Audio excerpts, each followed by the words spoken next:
Olá, aqui é o pastor Antônio Júnior e hoje eu tenho uma mensagem de alerta para o povo de Deus. Nós vamos falar sobre um pecado que desagrada muito ao Senhor e que tem trazido muita destruição no nosso meio. É o pecado da imoralidade sexual. Eu vou te mostrar alguns exemplos do que o pecado pode fazer na vida do crente, na vida daquele que até mesmo é firme com Deus, porque todos nós estamos sujeitos a cair em tentações. Existe até uma frase que diz que os maiores santos estão sujeitos a caírem nos piores pecados. Então nós nunca podemos achar que estamos livres de cair nesse pecado da imoralidade sexual, mas nós devemos todos os dias vigiar e orar. Amém? E para nós começarmos essa mensagem, vamos meditar no exemplo de Davi. Davi era um homem de Deus, um homem consagrado ao Senhor. Deus o honrou e colocou ele como o rei de Israel.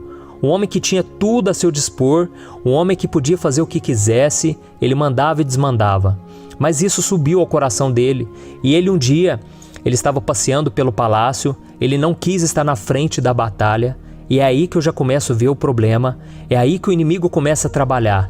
Quando nós estamos cheios de si, quando nós não queremos mais pagar o preço, não queremos mais nos esforçarmos, lutarmos, nas batalhas do dia a dia, e nós começamos a achar, eu sou filho de Deus, eu mereço um tempo de descanso, um tempo de refrigério, Deus sabe o quanto eu lutei nesses últimos anos, e a gente começa a ficar com esse pensamento, E Davi decidiu não ir para a frente da batalha, não lutar mais.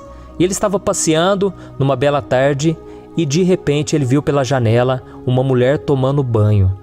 Naquela hora, o coração de Davi bateu mais forte, porque aquela mulher era muito bonita. E aquilo que ele estava vendo era algo incomum, era algo escondido. E tudo que é proibido é mais gostoso. Então Davi, naquela hora, ele ficou olhando e olhando aquela mulher.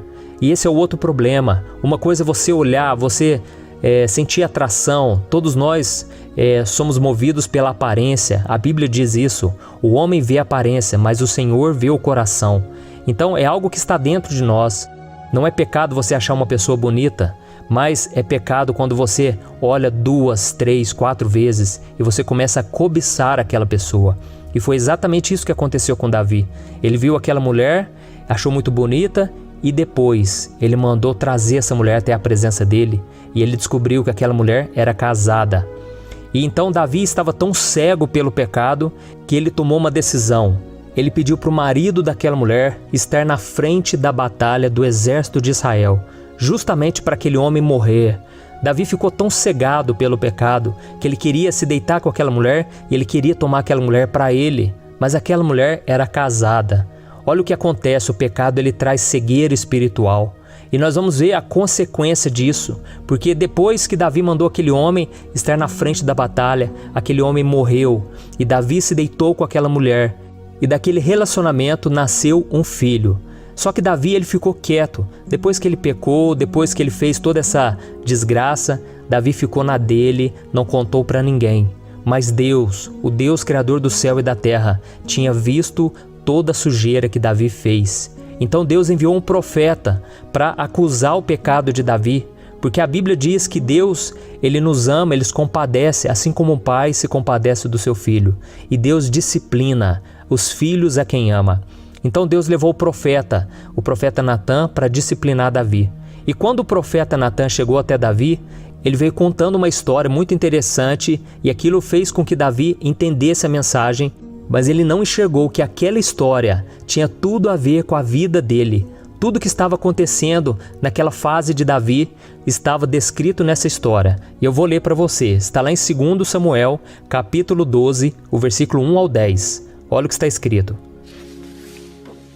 O Senhor enviou a Davi o profeta Natã. Ao chegar, ele disse a Davi: 2 homens viviam numa cidade. Um era rico e outro pobre. O rico possuía muitas ovelhas e bois, mas o pobre nada tinha, senão uma cordeirinha que havia comprado. Ele a criou e ela cresceu com ele e com seus filhos. Ela comia junto dele, bebia do seu copo e até dormia em seus braços. Era como uma filha para ele. Certo dia, um viajante chegou à casa do rico e este não quis pegar uma de suas próprias ovelhas ou de seus bois para preparar-lhe uma refeição. Em vez disso, preparou para o visitante a cordeira que pertencia ao pobre. Então Davi encheu-se de ira contra o homem e disse a Natã: eu juro pelo nome do Senhor que o homem que fez isso merece a morte. Deverá pagar 4 vezes o preço da cordeira, porquanto agiu sem misericórdia. Então Natã disse a Davi: você é esse homem. Assim diz o Senhor, o Deus de Israel: eu o ungi rei de Israel e o livrei das mãos de Saul. Dei-lhe a casa e as mulheres do seu senhor. Dei-lhe a nação de Israel e Judá. E se tudo isso não fosse suficiente, eu lhe teria dado mais ainda. Por que você desprezou a palavra do Senhor, fazendo o que ele reprova? Você matou Urias, o Hitita, com a espada dos amonitas e ficou com a mulher dele. Por isso, a espada nunca se afastará de sua família, pois você me desprezou e tomou a mulher de Urias, o Hitita, para ser a sua mulher. Olha isso, irmãos. Naquele momento, Natã contou aquela história de um homem que era muito rico, ele não precisava de nada, mas quando chegou um visitante na casa dele, ele foi lá na casa do pobre e pegou a única cordeirinha, a única ovelhinha que aquele homem tinha e matou. Naquela hora, Davi ficou com muita raiva e falou: esse homem é muito mau, esse homem merece morrer, pagar 4 vezes mais o que ele fez de errado. Então Natã falou: esse homem é você, Davi. Você tinha tudo a seu dispor, você se tornou rei de Israel. Deus fez maravilhas na sua vida e mesmo assim você foi lá, pegou a mulher daquele homem, um homem simples que amava a sua mulher, um homem de família, e você ainda mandou matar aquele homem. Olha que coisa terrível. Por causa disso, Davi, agora a espada não vai sair da sua casa, vai vir desgraça. E se nós continuarmos lendo esse texto, irmãos, nós vamos ver que o filho que Davi teve com aquela mulher, com Batseba, ele morreu. Então foi um preço muito alto, sabe? E é por isso que eu resolvi gravar essa mensagem. Eu conheço irmãos, pessoas que são da igreja, pessoas que conhecem a palavra, já tiveram tantas experiências, Deus tem abençoado, mas hoje essas pessoas estão envolvidas no pecado da carne, na imoralidade sexual. Então nós precisamos pensar 2 vezes, 3, 4, 5, antes de pecar, irmãos. Uma coisa é você olhar. Nós vemos que ali Davi, ele olhou aquela mulher. Seria como se fosse nos dias de hoje a pornografia. Você olha com seus olhos, você consome aquele conteúdo pornográfico. Isso já é algo muito ruim.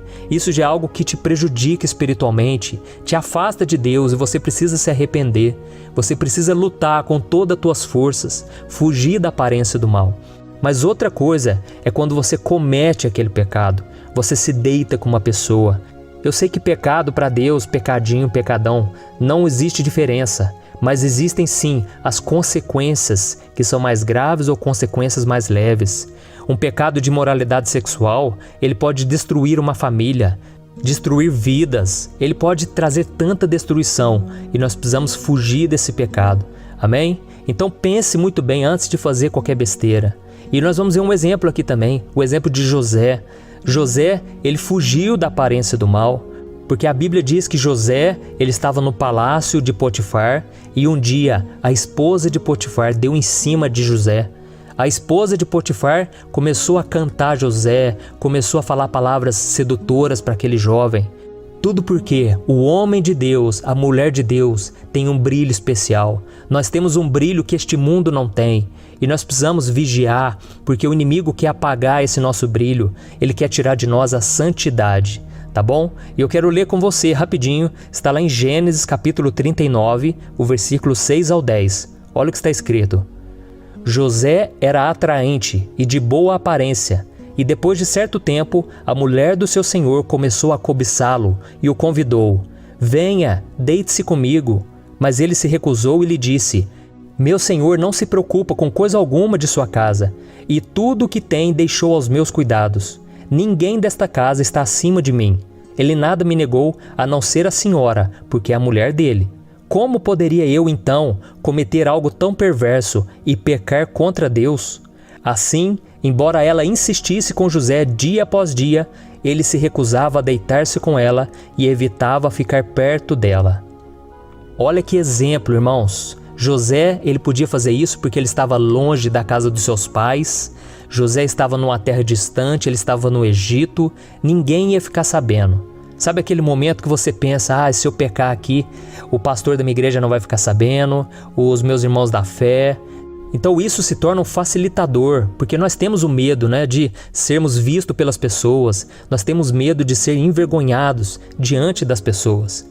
Mas eu imagino que José naquele momento ele deve ter pensado, nossa, eu tive uma infância tão difícil, os meus irmãos me venderam como escravos, eu estou aqui sozinho no Egito, só eu sei o quanto é difícil a solidão, ficar esse tempo de solteiro.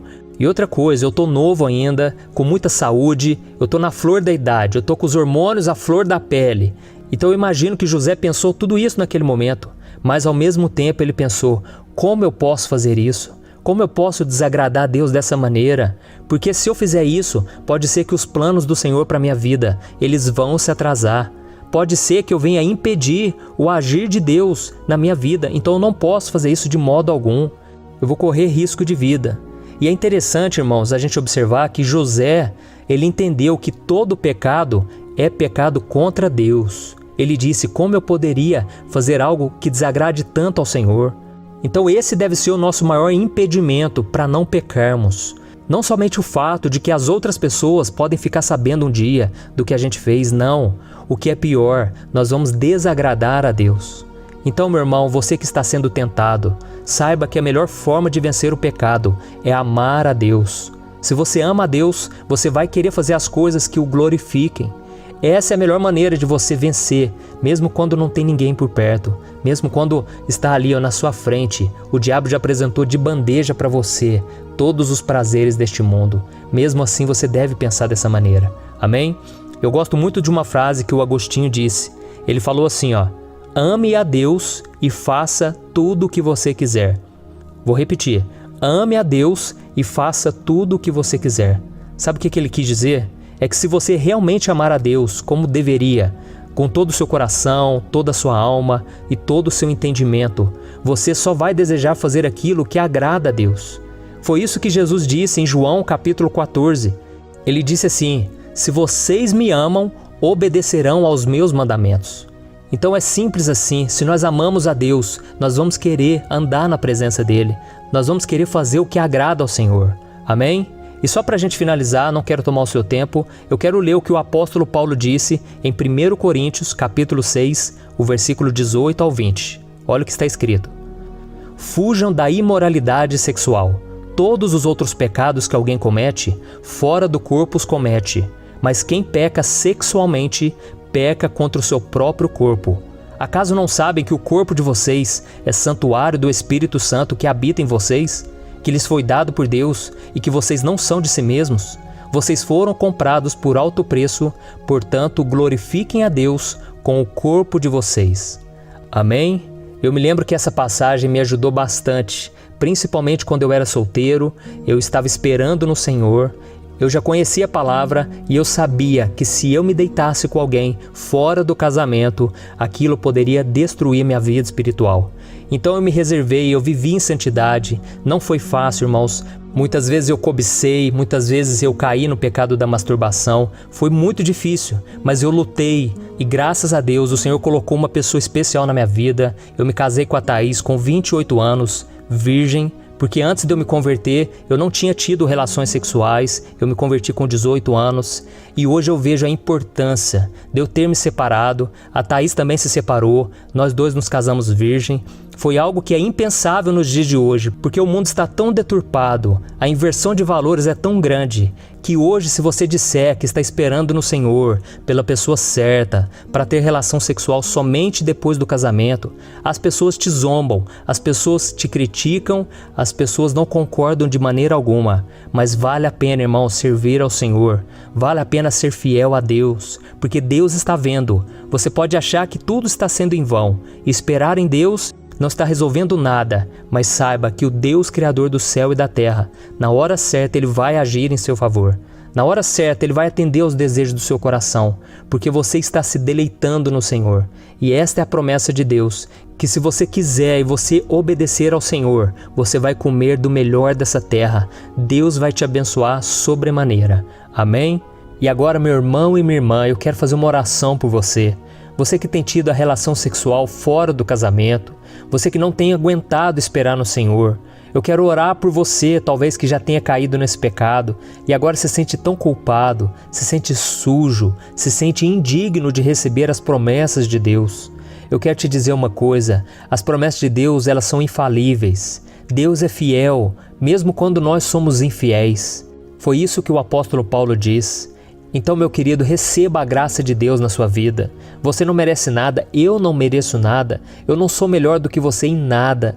E eu estou aqui hoje falando para você porque Deus tem sido gracioso, misericordioso comigo. Porque se fosse por mim mesmo, eu já estaria no mundo, eu já estaria desviado há muito tempo. Porque a Bíblia diz que todos nós pecamos, todos nós tropeçamos de várias maneiras. Mas Deus é fiel e Ele não deixará que a gente seja vencido pelo pecado se nós confiarmos nele e buscarmos a presença dele. Amém? Então, se você puder, feche os seus olhos e vamos orar. Senhor, meu Deus e meu Pai, eu me coloco agora diante da Tua presença para Te agradecer, Senhor, porque o Senhor é o nosso socorro, o nosso refúgio. O Senhor não tem pedra nas mãos para nos atacar, para nos condenar.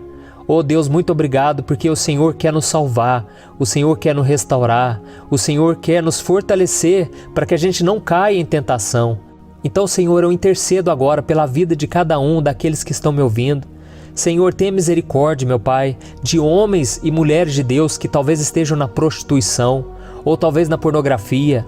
Senhor, como é difícil vencer a nossa carne, mesmo conhecendo a Tua palavra, mesmo orando muitas vezes, nós temos vontade de fazer aquilo que é mal. Senhor, aquieta o nosso coração, acalma a nossa alma, que a gente não seja levado pela emoção, pelo impulso, que a gente não venha dar ouvidos às pessoas que têm malícia no coração, que não querem saber do Senhor. Oh, meu Pai, tantos homens e mulheres de Deus envolvidos em relacionamentos, Pai, que só os afastam do Senhor. Tem misericórdia, Senhor, e nós estamos aqui declarando que seja feita a Tua vontade, não a nossa. Se algo, meu Pai, está nos atrapalhando a buscar ao Senhor, que o Senhor possa tirar da nossa vida. Senhor, nós não queremos mais viver longe do Senhor, nós não queremos mais viver afastados, viver uma vida de pecado, Senhor. Nós queremos viver em santidade de uma vez por todas. Ajuda-nos, ó Deus, a mantermos a nossa fé firmes até o último dia da nossa vida, meu Pai. É em nome de Jesus, meu Pai, que eu oro e eu já te agradeço, porque eu creio que o Senhor perdoou os nossos pecados e que o Senhor vai nos fortalecer a partir de agora, para nós não voltarmos mais a um jugo de escravidão. Em nome de Jesus que eu oro e te agradeço. Amém. Glória a Deus. Meus irmãos, espero que vocês tenham gostado dessa mensagem. Não se esqueçam de compartilhar com seus amigos e me siga também nas redes sociais. Que Deus te abençoe.